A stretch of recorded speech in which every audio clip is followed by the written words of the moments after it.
Here we go. Subscribe. Come on. Cole's Little Treehouse, Book 22. Jill's Little Big Book of Animals. Don't do that, please, buddy. Come on, just listen to the book.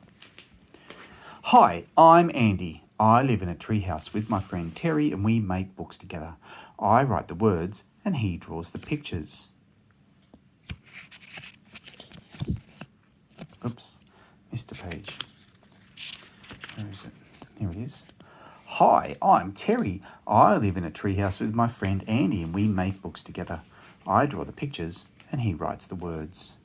Hi, I'm Jill. I live in a house full of animals in the forest near my friends Andy and Terry. I like animals and solving problems and doing puzzles. And I'm Silky. I'm a canary and I can fly. And I'm Jill's favourite pet.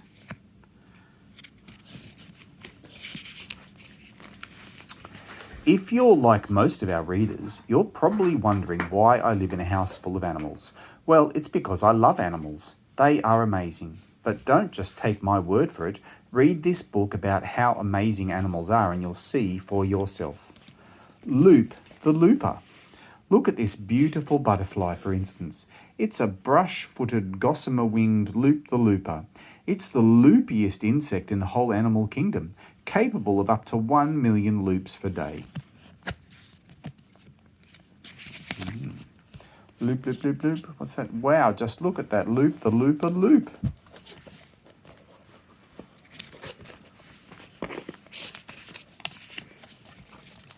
What's this one? Ninja snails. Loop the loopers take ages to get anywhere because of all that looping, but compared to ninja snails, they are quite fast. Ninja snails are the slowest of all animals. In fact, they're even slower than a block of wood, as you can see on the animal speed chart opposite. Wow, look at that. The slowest to the slow of the animals. Turbo tortoise. On the other hand, turbo tortoises are really fast. They are even faster than a cow driving a Ferrari, and that's really, really fast. Ooh. Lots of fast animals on the fastest chart. A monkey on a wire, a cow in a Ferrari, a turbo tortoise. Spy cows. And speaking of cows, did you know they are the sneakiest of all animals? No, neither did I, until I saw how they stole all of Andy and Terry's Treehouse movie ideas and made their own cow house movie. Movies. That's what cows like, aren't they? Movies. Gibbon. Cows are not the only animals that make movies. For example, Mel Gibbon was cast as Andy in the Treehouse movie, which Andy is not happy about and kept calling Mel a monkey, but he isn't. Mel is a gibbon. Mel Gibbon. Monkeys. Monkeys are different from gibbons because they have tails. They are a lot of fun, but they can be a bit annoying, especially if they get inside your home, or even worse, your secret underground laboratory. Secret underground laboratories. Frogpotamus. Another animal that a lot of people find annoying is the frogpotamus. Frogpotamuses like to hide in trees and then jump on the heads of unsuspecting passers-by. They don't mean any harm by it, though they're just being playful. Oh, and I almost forgot. They're really good at bouncing. Giddy up. Jill's riding a frogpotamus. The very angry duck. Quack! As annoying as frogpotamuses might be, however, they are not dangerous. An animal that is a little bit dangerous is the very angry duck that guards the safe where Andy keeps his potato chips. I'm not sure why the duck is so angry, probably because it would rather be floating on a duck pond than working in a high-security potato chip storage facility. Look at that. Like a 10-ton weight falls on you. Andy's high-security potato chip storage facility with mousetraps, laser beams, 10-ton weight, and a very angry duck. Gorgonzola. An animal that is a lot more dangerous than the very angry duck is Gorgonzola. It has a huge appetite and can eat almost anything, even a whole pirate ship, in just one gulp. It smells pretty bad too, but its stench is not life-threatening, just extremely unpleasant. Oh, look at that. Gorgonzola attacking a pirate ship.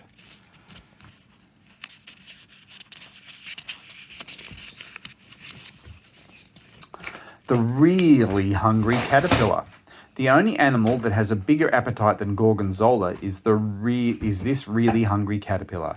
In one day alone, it ate 1 flying fried egg car, 1 enormous bird, 2 steamrollers, 3 rhinoceroses, 4 wacky waving inflatable arm flailing tube men, 5 mutant spiders, 1 grumpy old tomato, a wall of asparagus spears, and a reinforced celery door.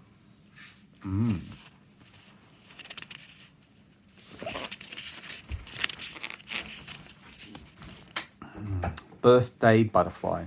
Are you wondering what happened to the really hungry caterpillar after it ate all the stuff I just told you about? Happy Andy. Well, I'm happy to say it had a long sleep, and while it slept, it turned into a big, beautiful birthday butterfly just in time for Andy and Terry's birthday party. Oh, I see. It says, Happy Birthday, Andy and Terry on its wings. That's pretty crazy, isn't it? Oh, look, here comes the looper again. Loop, loop, loop, loop, loop. Uh-oh, another really hungry caterpillar. Watch out, little Loop the Looper. What's going to happen? Oh no. Gulp. Oops. Burp. Sometimes animals become part of other animals. Isn't that amazing? When they eat each other, I guess. That's what she means. The elctricorn. In fact, some of my favourite animals are combinations. Terry invented the elctricorn by combining an electric eel and a unicorn in the combining machine. It sets his pants on fire, but that wasn't the electricorn's fault. It was because Terry broke the golden rule. Never stand in front of an electrical animal. Zap. Look, zapped his pants on fire. Poor Terry.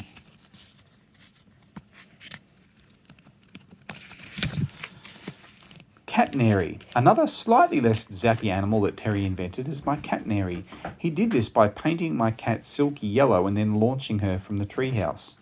Who knew cats could fly? Not even I knew that, and I know a lot about cats. Andy hog. One of the funniest animals that Terry has invented is this Andy hog.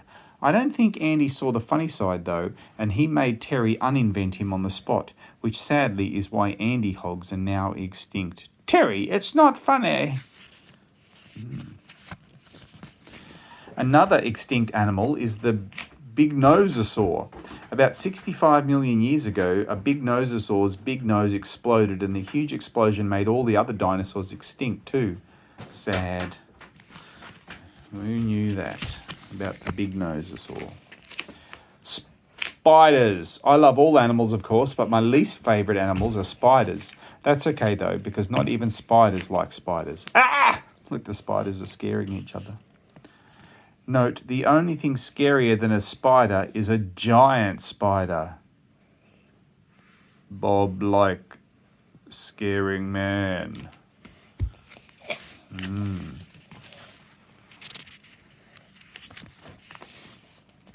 The 3 wise owls. You might be wondering what the smartest animal in the world is. Well, that's a matter of opinion, really. Andy and Terry think the 3 wise owls are the smartest animals in the world, but I'm not so sure about that. Chicken knees, nail clippers, fidget spinners, aardvark, cheese sticks, poop poop. They just sound like they're shouting out random words to me. If I had to choose, I would say the smartest animal in the world is... me. Nah, just joking. I mean, I am pretty smart and I am an animal, but I wouldn't say I'm the smartest animal in the world. That would have to be Andy. Haha, just joking again. Don't get me wrong, I like Andy a lot and he's good at building tree houses and telling stories, but he's not the smartest animal I've ever met, as the size of his brain in this scan clearly shows. Oh, poor Andy. Hello, bear. I mean, Andy can't even tell the difference between a swinging vine and a snake. No, the smartest little animal I've ever met would have to be Terry. Haha, got you again. Terry is also good at building tree houses and doing great illustrations as well. But let's face it, his brain isn't much bigger than Andy's. No, all jokes aside, the smartest animal I know would have to be... Wait for it. Oh, come on, why can't I? Dr. Moose. Dr. Moose is not only a moose and a qualified doctor, he's also written and illustrated his own children's book. I don't know of too many other animals, wild or domesticated, that can boast that. I love to run. There goes Dr. Moose. Try and show all the cuddlies, are you, Jessie? Tiny horses. I think you'll agree by now that animals can be a lot of fun, and some of the most fun of all are Andy and Terry's tiny horses. Unlike regular horses, you can hold them in the palm of your hand, and if you need to go for a ride, you just ask them to assemble themselves into a regular-sized horse like this, and then you climb on. That's pretty cool. And away you go. But as much as I love riding tiny horses, my favourite animal to ride is definitely the high-flying, mountain-dwelling worm snatcher.